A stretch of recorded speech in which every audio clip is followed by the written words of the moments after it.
Wala pang isang buwan mula nang maupo bilang Senate President si Senador Tito Soto, may umuugong na namang pagpapalit ng liderato sa Senado. Iba naman ang mungkahi ni Senate Minority Leader Alan Peter Cayetano. May unang balita si Mav Gonzales.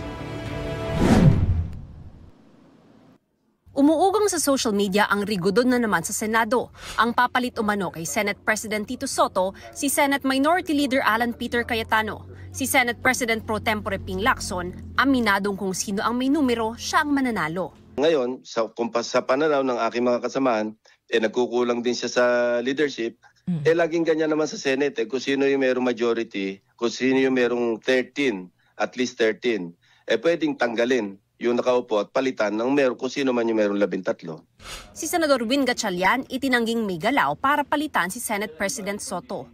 Ang Tindig Pilipinas na isa sa organizers ng Trillion Peso March, suportado raw ang kasalukuyang mayorya at tutol daw sa anumang galaw ng minority gaya ni Senador Alan Peter Cayetano na mag-take over bilang Senate President. Sa tingin ng grupo, kapag naging Senate President si Cayetano, maililibing daw ang mga anilay krimen ng mga Duterte sa isang biased at mapanlinlang na umano'y transparency.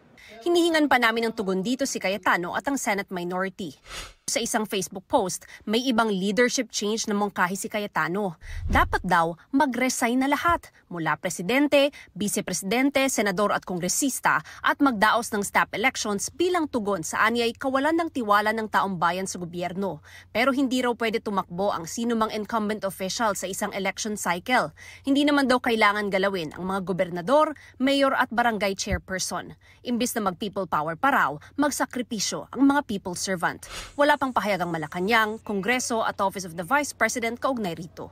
Ito ang unang balita. Mav Gonzales para sa GMA Integrated News.